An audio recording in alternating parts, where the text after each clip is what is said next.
Aujourd'hui, on rentrera dans la rubrique famille, dans les solutions pour les couples qui justement vivraient sur un champ de mines, comme on l'a vu hier. Oui. C'est bien ça? Oui, c'est ça. Plein d'astuces, plein de petites clés pour construire ce mariage heureux que Dieu veut pour nous. Des Cantiques au verset 2, chapitre 2, verset 26. « Mon bien-aimé est à moi et je suis à lui ». Très beau verset avec l'alliance, avec cette image de billet aller simple. Oui. C'est vrai que l'alliance, elle nous garde à l'intérieur d'un cercle qui n'a pas de fin. En fait, c'est ça le symbole de l'alliance. Et je suis là pour te rendre heureux, tu es là pour me rendre heureux. Il n'y a aucun orage, rien qui peut nous arriver, qui puisse briser cela si on choisit de rester à l'intérieur, évidemment. Avec l'aide de Dieu, on peut traverser toutes ces tempêtes pour qu'il n'y ait qu'un aller simple, en fait. Oui. Et que l'alliance n'ait pas de fin, pas de porte de sortie. Exactement. Dans le monde, le mariage, en fait, on le considère plus comme un contrat. Et quand on a un contrat, donc deux parties signent, et puis on dit, voilà, tu vas m'apporter ceci, et moi, en échange, je te donnerai cela. Et si à un moment donné, tu peux plus m'apporter ce dont j'ai besoin, ce pourquoi j'ai signé, j'ai le droit de m'en aller. Alors qu'en fait, dans ce verset, on le voit bien, c'est pas un contrat du tout, c'est une alliance. Et une alliance et un contrat sont deux philosophies complètement différentes. L'alliance, elle n'est pas brisable. Le contrat, oui, légitimement, si j'ai plus ma contrepartie, je peux m'en aller. Alors que dans cette alliance, je donne et je m'attends à ce que toi tu fasses pareil pour moi, mais ma responsabilité, c'est de te donner à toi. Et la mentalité est complètement opposée, quoi.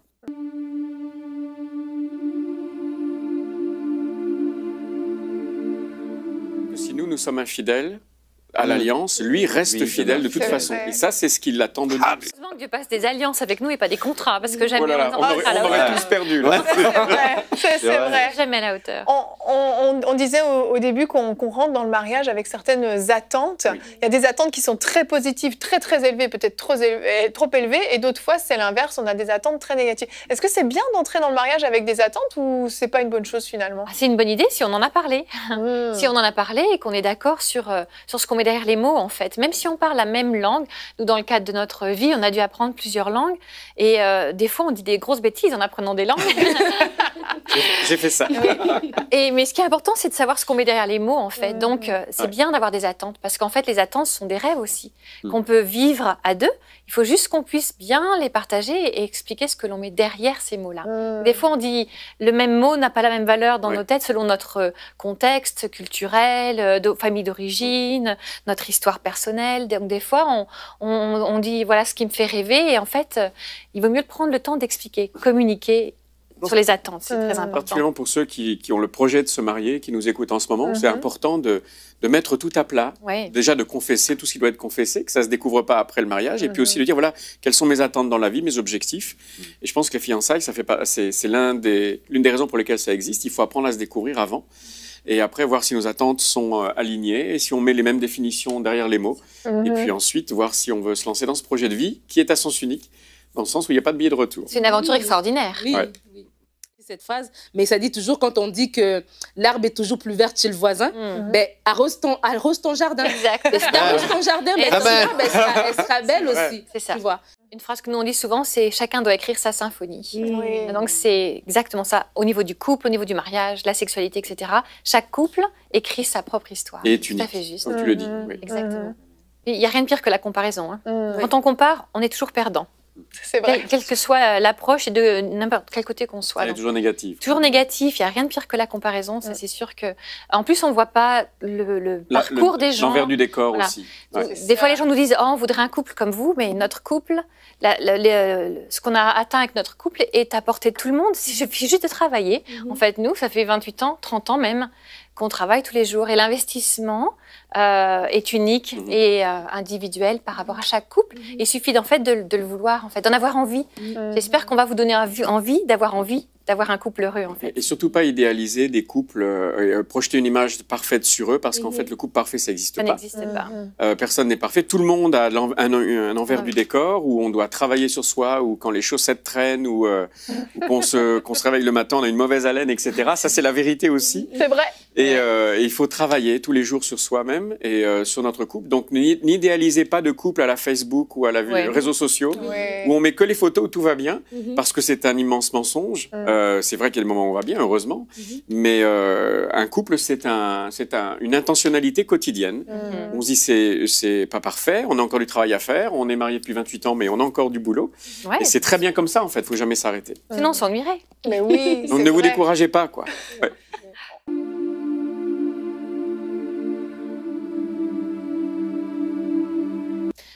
Mariez-vous pour les bonnes raisons. Oui. Donc, faites attention à vos motivations. Et puis, mariez-vous avec l'intention de rendre l'autre heureux. En fait, quand on rentre dans cette démarche de cœur au démarrage, ça permet d'apprendre, de grandir, etc. Et ayez le bonheur, on n'a que des fils, donc ayez le bonheur de votre femme en tête. Donc, nos belles-filles nous aiment beaucoup, évidemment. Que leurs maris ont été élevés comme ça, mais c'est vrai. On leur a lavé le cerveau. Ça leur permet de rentrer dans le mariage avec une position de cœur positive et ouverte vers l'autre. Dieu a tant aimé le monde qu'il a donné son Fils unique. Aimer, c'est donner. Et si on rentre dans le mariage avec la bonne définition de ce que aimer veut dire, ça change la perspective. L'égoïsme est un vrai problème, en fait, dans les couples. C'est un peu le nœud du problème. L'égocentrisme, j'ai besoin d'être aimé pour moi et que mes besoins soient remplis. Et en fait, oui, il n'y a plus de joie à donner qu'à recevoir. Donc, il faut vraiment considérer le mariage comme un don de soi vers l'autre. Oh oui, même pas aussi bien que ma maman ou que mon papa ou ce genre de phrases qui sont tournées vers soi. Ça fait peur. Je dirais à mes filles, je leur ai dit aussi, vous êtes le responsable spirituel de ce qui va se passer dans votre couple et dans votre famille. Ça ne veut pas dire que l'épouse n'a rien à faire, pas du tout. Au contraire. Je veux dire, vous êtes responsable. Donc, on ne peut pas blâmer son conjoint. C'est vous que Dieu a choisi pour être le chef de la famille. Et ça ne veut pas dire un chef autoritaire qui écrase, mais qui sera responsable bien de faire que votre femme s'épanouisse. Que les enfants grandissent en connaissant l'amour de Christ.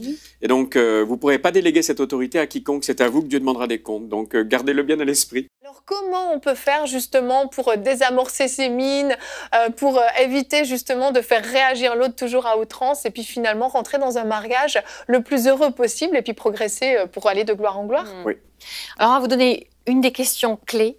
Les hommes, messieurs, si vous voulez noter, là, je pense qu'on va révolutionner votre approche. Prenez un crayon, un papier. Quand vous venez de marcher sur une mine et que votre femme, elle est sans dessus-dessous et qu'elle pleure dans un coin ou qu'elle est très fâchée et que vous ne savez pas quoi faire, vous lui dites « Qu'est-ce que je peux faire pour toi juste maintenant? De quoi tu as besoin de ma part juste maintenant ?» Et vous allez voir, elle va fondre. Ou alors elle va vous dire j'ai besoin que tu me laisses tranquille pendant 20 minutes. Mais ça peut arriver aussi. Quand on ne sait plus quoi faire, quand on ne sait plus quoi dire, demande à l'autre qu'est-ce que je peux faire pour toi juste maintenant. De quoi tu as besoin de ma part pour qu'on puisse reprendre le dialogue. Ça va être. Parce qu'en fait, en tant qu'homme, quand on l'a expliqué, on va essayer de réparer immédiatement, mais on ne va pas aller chercher à l'origine de ce qui s'est produit. Et puis notre solution n'est peut-être pas, ou souvent n'est pas ce dont notre femme a besoin. Donc on n'a pas à avoir les réponses à toutes les questions. Je pense qu'on voudrait libérer les hommes, là. Vous n'avez pas les réponses à toutes les questions. Déjà, vous le savez. Et donc, on va vous libérer d'un poids. Et vous avez le droit, mesdames, ils ont le droit de vous dire « je ne sais pas ». Par contre, ils ont aussi le droit de vous dire « de quoi tu as besoin ». Qu'est-ce que je peux faire, comme tu l'as dit. Et c'est légitime, donc ne vous offusquez pas qu'ils ne comprennent pas juste parce qu'ils vous aiment. On le disait aussi, c'est pas parce qu'on aime qu'on va tout imaginer, comprendre immédiatement, deviner. Vous le savez, mesdames, les hommes, on n'est pas aussi sensibles émotionnellement. On a besoin d'apprendre, il nous faut du temps. D'explication. Mais par contre, oui, une fois que notre femme nous a dit ce dont elle avait besoin, par contre, à nous de faire le job et de s'y appliquer, quoi. Donc, je vais vous donner un exemple concret, en fait. Parce que quand on marche sur une mine, comme on l'a dit, si on creuse, en dessous, il y a un vrai trésor. Un jour, je vais vous donner un exemple de nous. Quand on était en France, quand on habitait en France il y a longtemps, et qu'on allait faire des soirées avec des amis, en France, il parle beaucoup de politique et d'histoire. Avec nos amis, c'était souvent comme ça. Et moi, j'y connaissais pas grand-chose. Et en fait, j'avais pas beaucoup d'intérêt pour ces domaines-là, parce que j'avais plutôt des études scientifiques. Et donc, on se retrouvait à des soirées où Eric s'amusait super bien, passait une soirée excellente. Et moi, on rentrait. Et en fait, déjà, moi, j'étais sur un nuage, j'avais été éclaté, etc., avec des amis. Puis dans la voiture, je vois ma jeune femme qui a un long visage et qui est pas du tout contente, frustrée. Et je lui dis, mais qu'est-ce que tu as, quoi? Tu nous gâches la joie, quoi. En gros. Vous n'aviez pas vécu la même soirée, finalement. Pas du tout. Pas tout à fait. Et là, Eric me dit, Qu'est-ce que tu as encore? Ouais. Ah, le encore. Non, ça arrive pas. C'était dans les années 90, c'est pour ça. Et donc, qu'est-ce que tu as encore? Et en fait, ma réponse était, ben, tu m'aimes pas, quoi. Et donc, autant j'aurais pu comprendre une réponse plus logique, autant quand elle me disait, mais tu m'aimes pas, là, c'est moi qui me mettais en colère. Je disais, mais comment tu peux juger mes sentiments parce que j'ai parlé d'histoire et de politique pendant la soirée? Ça n'a rien à voir, ça fait pas de sens. Oui, mais mesdames, vous comprenez ce que je veux dire. Oui. Je ne t'ai pas senti aimée toute la soirée. Gwen, tu es avec moi, Moi, je sais pas. Je suis un peu politique, un peu scientifique, donc. Gwen a des traits un peu féminins parfois. Avec la barbe en plus. Et ouais, donc on se retrouvait devant une mine en fait. Deux options Mais ici. oui. Soit on se dit, écoute, à chaque fois qu'on va avec des amis, on se dispute, donc tu vas de ton côté, moi je viens pas. C'est vrai. On évite la mine, on en fait un tabou, comme on en parlait hier. Et c'est triste parce qu'en fait, on s'éloigne. Oui. On laisse un vide entre nous deux. Là, moi, je sentais un deuil s'installer parce que je me suis dit, moi, je suis pas marié pour qu'on passe des soirées, moi avec mes copains et elle avec ses amis. Ouais, Il y a un truc qui va pas et je sens une tristesse entrer immédiatement. Quand elle a prononcé la phrase, je me rappelle avoir senti une tristesse qui s'installait. Ouh là là, je me suis dit, mais non, mais ça, c'est pas ce que je veux, quoi. Ou alors on creuse, comme si on avait une carte au trésor et on trouve un trésor. En fait, dans ces moments-là, j'ai besoin de me sentir la plus importante dans la vie de mon chéri. C'est un besoin d'oxygène. C'est pas négociable, ça s'explique pas. Je peux pas le changer, c'est comme ça. J'ai besoin de me sentir la première dans sa vie. Donc on a commencé à discuter. Eric m'a dit, donc... Est-ce que tu veux que je t'invite dans la discussion en te posant des questions sur l'histoire, la politique, la géographie et autres? Non. Il y a un verset... Je suis une femme, moi aussi. Il y a un verset dans la Bible qui dit, et je vais pas le citer exactement, mais qui dit « L'imbécile, quand il se tait, passe pour sage ». Voilà, c'est mon verset ce soir. Tout à fait. Non, surtout, tu me poses Ce pas de serait le pire, en fait. Non, alors Eric a dit, donc tu veux que j'arrête de parler? Tu veux plus que je parle de ce sujet-là? Et là, moi, j'ai paniqué en posant la question. Je me suis dit, mais si on va plus dans des soirées où on peut avoir du fun comme ça, je me dis, ça va devenir quoi, nos soirées? Pas du tout, moi. Je peux écouter Eric toute la soirée. Je suis très fière de tout ce que Eric sait. C'est tout sur tout. Ah, Donc au je moins. peux écouter toute la soirée. Non, c'est pas ça. Quelle est Oui. la solution, là? Moi, j'ai le suspense. Voilà, c'est ça. Parce que moi, honnêtement, On fait quoi? j'aurais dit, on fait plus de soirée. C'est vrai, Ouais. ça paraît logique. Ben oui, donc soit on fait plus de soirée, soit on creuse. Et comment est-ce qu'on creuse? En discutant. Le besoin, c'est que j'ai besoin de me sentir la plus importante. La solution, c'est quoi? C'est on en discute tous les deux. Et on est arrivé à la conclusion que quand on est dans un contexte comme ça où je ne vais pas prendre part à la conversation, eh bien, j'ai besoin que... Bon, vous allez tout savoir, hein, vous le dites à personne, on n'est qu'entre nous. Bien entendu, bien entendu. Ça sortira pas du studio. Voilà, c'est ça. Quelques millions de personnes. Donc, vous pouvez nous observer quand on est dans un groupe, vous verrez que c'est vrai. Si on n'est pas ensemble, j'ai besoin qu'Eric me regarde de façon amoureuse de l'autre côté de la pièce. Et si on est à côté, j'ai besoin qu'il me touche, en fait, qu'il mette sa main sur moi, sans avoir besoin de parler, mais juste que je sache, qu'il sache que je suis là. Ah. Problème résolu. Waouh. Et ça a changé notre vie, c'est vrai, hein. C'est un exemple simple, simple. mais ça a changé notre vie parce qu'on est passé d'une mine qui aurait pu nous séparer Oui. à un vrai trésor. Maintenant, même, j'aime bien ces soirées-là parce qu'en plus, maintenant, Eric a perfectionné l'art. C'est-à-dire que il va se lever, venir m'embrasser, repartir. Toutes les autres femmes regardent en disant waouh. C'est sûr. Et du coup, tes copains te détestent parce qu'arrive Donc, je à la n'ai plus maison, problème résolu. Enfin, vous voyez, comment est-ce qu'on passe Génial. d'une mine à un besoin résolu qui est un vrai trésor. Et souvent, le besoin a l'air d'être un détail ridicule. Là, comme être en soirée, on peut se dire, mais bon, c'est vraiment pas important. En Oui, fait, c'est vrai mais qu'on ça pourrait change la penser. vie. C'est pas un détail, ça peut se manifester comme un détail, mais le besoin en dessous est vraiment un trésor. Ma femme a besoin de savoir qu'elle est la numéro 1 dans ma vie. Ouais. Et pour un homme, bon, on va dire, moi, je t'ai épousé, quoi. Si ça change, je te le dirai, mais je peux pas faire mieux, quoi. Mais en fait, c'est pas ça dont il est question. Il faut que ce soit ressenti du côté de Rachel. Et je n'ai pas à justifier. Je dis, bon, choisis autre chose, les soirées, moi, je veux pas qu'il touche. Non, non, non, c'est pas moi qui décide. C'est son besoin à elle. Bien sûr, moi aussi, j'en ai. Et la même règle s'applique vis-à-vis de moi. Mais je dois respecter sa façon de voir son besoin rempli. C'est sa langue à elle, c'est pas la mienne. Donc, je ne vais pas lui changer ses règles à elle. Je dois m'appliquer et apprendre sa langue à elle. Excellent. Moi, je suis émerveillée. Je le dis. Hein. Donc, si après la conversation qui a suivi l'émission précédente, vous vous êtes retrouvés avec des tabous et des mines soulevées, prenez-les une à une, sérieusement, en disant, écoute, qu'est-ce que je peux faire pour toi dans ces moments-là? Et vous allez voir que vous allez arriver à un moment où vous allez vous dire, waouh, en fait, c'était simple. En fait, c'était simple. C'est ça. C'est comme il faut démêler petit à petit, prendre le nœud au bout, et puis on y va petit à petit, en fait. Et n'arrêtez pas tant que la personne qui exprime son besoin n'a pas le ça y est, on l'a trouvé. Il ne faut pas s'arrêter à des demi-mesures. Pas de compromis. Hein. Oui, et Ouais, puis ce ne sera pas satisfaisant. Non satisfaisant, oui. Si vous avez vraiment besoin, par exemple, que dans la soirée, je me lève, j'aille toucher ma femme, je dis, il ne faut pas le diminuer. Si c'est un simple regard ne n'avait pas suffi, il ne faut pas s'arrêter là. On continue d'y travailler jusqu'à ce qu'elle me dise, ça y est, c'est bon, là, si tu fais ça, je me sens aimé. Génial. Donc, on l'a. Voilà.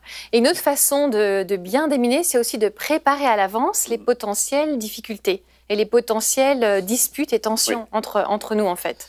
Alors, ça, alors, vous le savez sans doute, hein, un couple qui s'aime, c'est pas un couple qui n'a pas de dispute. Disons qu'il ne faut pas que les disputes deviennent sanglantes et que vraiment on se fasse mal. Mais on peut avoir des disputes. Et en fait, la règle, c'est un petit peu ça. Quand vous vous rappelez tous, aux États-Unis, il y a quelques années, il y avait eu l'ouragan Katrina et qui avait tué beaucoup de personnes parce qu'en fait, les gens n'étaient pas prêts. Oui. C'est vrai que c'est pas quand l'ouragan est dans la ville qu'on va se dire qu'est-ce qu'on va faire pour s'échapper ou trouver un refuge. C'est trop tard. Voilà. Mais pour les disputes dans le couple, c'est pareil. Et nous, on croit vraiment qu'on ne va pas chercher à les éviter toutes parce qu'elles peuvent générer vraiment des bonnes choses. Mais il faut avoir des règles qu'on a préparées en amont quand tout va bien. Et ces règles, d'avoir un conflit juste ou une discussion juste, une bonne gestion de notre conflit, sans se faire mal, on va se décider de les appliquer quand on voit le conflit arriver. On va vraiment suivre ces règles, les respecter. En fonction de qui on est, les règles vont changer selon les couples. Comme tu as dit, les couples sont uniques. Donc les règles doivent être uniques et applicables au couple en question. Mais il faut d'abord prendre du temps pour en décider avant. À quoi ça peut ressembler on va vous donner des exemples. Par exemple, on a choisi, nous, un petit mot qu'on appelle le mot d'urgence, le mot magique. C'est-à-dire que si jamais Eric fait quelque chose en public qui me fait de la peine, ça arrive jamais, hein, ça arrive jamais. Ou l'inverse, et que je me dis oh là là, tu m'énerves franchement, ou ça me fait mal ce que tu dis, eh bien je vais dire un petit mot doux du genre mon chéri, mais c'est pas mon chéri, hein. Je vous dirai pas le mot. On ne dira pas ce que c'est. Mais c'est un petit mot que j'utilise pas normalement et qu'on ça lui met la puce à l'oreille. Voilà. Et en fait, je suis en train de lui dire, tout le monde a l'impression que je lui dis mon chéri, mais en fait, je suis en train de lui dire arrête ce que tu fais là, ça me fait mal, il va falloir qu'on en parle. On peut pas régler nos comptes devant tout le monde. Non, tu peux pas. Non, en général, c'est pas le bon mot. Qu'est-ce que tu fais là? C'est ça. Vous avez tous pris le train, vous avez pris le métro et vous savez qu'il y a une manette rouge ou un bouton rouge. Et en fait, c'est vraiment ça. C'est quand quelqu'un tire la manette, le conducteur dit pas oui, allô, c'est pourquoi.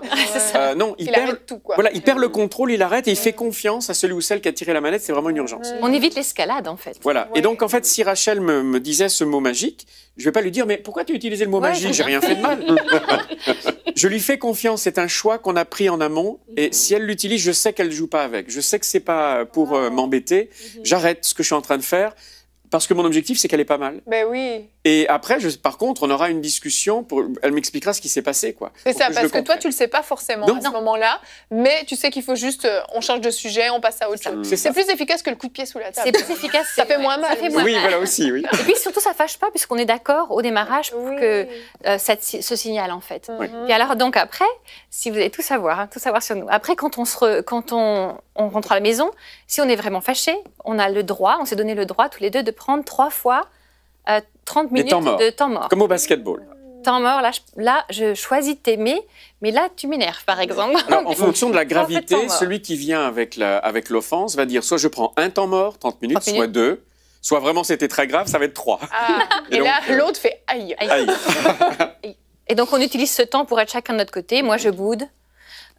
Jusqu'à peu près 3 minutes de la fin où je prie un peu. Seigneur, change-moi de... Merci pour l'honnêteté, Rachel. Je boude pendant 1 heure. J'ai horreur qu'elle boude, mais bon, j'ai pas le choix, donc j'attends. Bref, toi, tu élimines la pression. Hein, et donc ensuite, quand on se retrouve, l'avantage d'avoir fixé ce temps-là, c'est qu'on va pas laisser la journée se terminer sans qu'on soit réconciliés.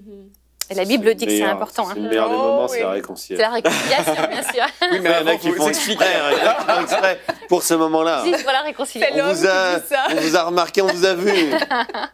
Il y a un verset dans Éphésiens qui dit qu'il ne faut pas se coucher sur la colère, parce que si on fait ça, on donne une porte d'accès au diable dans notre mariage. On n'a pas besoin, le mariage, ça peut des fois être suffisamment dur, on n'a pas besoin de son aide. C'est pas un conseiller conjugal qu'on a envie d'inviter dans notre couple, absolument pas. Donc, quand on se retrouve après nos temps morts terminés, eh bien, on ne parle pas d'abord et on se donne les mains comme ça en vrai. Et on se regarde et on attend 1 minute ou 2 parce que, en fait, le fait de se regarder, de se toucher, ça déclenche de l'oxytocine dans le corps. Et l'oxytocine, c'est l'hormone qui nous lie un à l'autre Et donc, ça décapite la colère, en fait. Et quand on est marié, l'oxytocine ne va être sécrétée que si c'est votre conjoint qui vous touche, parce que vos deux corps font un, en fait. Waouh! Et je vous promets, si la prochaine fois que vous vous fâchez, ça n'arrivera sans doute pas. Oui, c'est bien. Là, je vais créer une dispute juste pour ça y est. Voilà. Ce soir, dispute, c'est clair. Allez, va, chérie. Tenez-vous bien les mains et attendez. Et vous allez sentir le moment où, en fait, il y a un apaisement qui coule en vous. Et c'est ce qui fait la différence entre, souvent, soyons honnêtes, dans les disputes, j'ai envie de gagner. Oui, j'ai envie qu'elle me comprenne. C'est ça le problème. Voilà. Le problème, c'est que si je triomphe de mon conjoint, on a perdu tous les deux. Si mon conjoint est vaincu, notre couple est vaincu. C'est vrai. Et donc, en fait, c'est ce qui permet d'arrêter il faut que je gagne cette dispute. Et ça nous amène à chercher le gagnant-gagnant parce que je l'aime. Parce que c'est ma femme. Oui, quand même. Même si elle m'énerve tout de suite. Non, pas tout de suite. Mais dans la dispute. Voilà. Et en fait, ça va nous amener, et c'est vrai, et nos hormones sont faites dans le plan de Dieu pour nous amener à cela, à ne pas s'arrêter tant que les deux n'ont pas le gagnant-gagnant. Et la clé, c'est que quand l'un a « ça y est, j'ai été entendu », si l'autre n'a toujours pas ça, il faut continuer de discuter. Et même celui qui a été entendu doit s'engager à continuer jusqu'à ce que les deux se disent « ça y est, on l'a ». Ça marche. Juste un rapide conseil, mais on ne peut pas vivre et grandir dans l'amour, dans le couple, si on ne se pardonne pas. Ouais. Le pardon, c'est l'oxygène de l'amour, c'est l'oxygène du couple. Et donc, effectivement, s'ils en sont à ne plus pouvoir, si des couples qui nous regardent aujourd'hui n'arrivent même plus à se toucher, je pense qu'il y a des blessures tellement profondes, et on peut se blesser. Hein. En tant que mari et femme, on est le plus vulnérable l'un avec l'autre, donc ce sont les blessures les plus profondes. Il faut considérer la douleur et puis décider de pardonner. Ça ne veut pas dire ne pas comprendre ce qui s'est passé ou l'oublier, mais on veut reconstruire malgré tout, parce qu'on veut rester ensemble. Et le pardon, dans ce cas-là, on ne peut pas l'éviter. Il faut y aller. Le pardon va permettre de construire la confiance à nouveau et donc de développer l'amour. Et en tout cas, si des couples en sont au point de ne pas pouvoir se toucher, eh bien, essayez de trouver de l'aide. Ne restez pas dans cette situation-là. Parce que comme tu l'as dit, eh bien oui, le projet de Dieu pour votre vie, c'est d'être heureux. Et on peut dépasser ces blessures, on peut guérir, en fait. Il n'y a pas de blessures qui ne peuvent pas être guéries dans le couple. Peut-être qu'on veut parler un tout petit peu du projet famille. On a pris le titre pour vous faire sourire et le vécure heureux et avoir beaucoup d'enfants, mais quand même, je pense que ça vaut le coup d'en discuter. Parce que c'est souvent des conversations des couples et des fois des sujets de tension et beaucoup de questions nous reviennent à ce niveau-là. Et comment on fait quand on n'est pas d'accord sur le nombre d'enfants? Et comment est-ce que je sais que je suis arrivée au dernier? Quand on a eu notre 5e, on se demandait un petit 6e ou pas. En fait, c'était moi qui avais envie d'un petit 6e. Donc, en fait, c'est vraiment... nous, on voudrait vous inviter à inviter Dieu dans la discussion. Le projet famille, c'est avec lui. C'est Dieu qui nous confie des âmes, les enfants. Des fois, ça se passe bien. On peut avoir des enfants tout de suite, ou des fois, c'est plus compliqué. C'est vrai que c'est quelque chose où vraiment on veut inviter les couples à demander l'avis de Dieu. Parce que même qu'il nous laisse responsables, enfin, quelle que soit notre position sur ce sujet-là, peu importe, en fait. Il va nous confier des âmes et construire ce projet avec son opinion, ça vaut le coup. En discuter à deux, avec Dieu, ça va changer la famille. La question qu'on demande aux gens de se poser, c'est Seigneur, est-ce que notre famille est au complet? Et dans le dicton, il vit heureux beaucoup d'enfants. Il y a des couples qui n'ont pas d'enfants, ils peuvent être très heureux aussi. C'est pas l'enfant la clé du bonheur. Absolument. C'est pas l'enfant la clé du bonheur, heureusement d'ailleurs. Oui.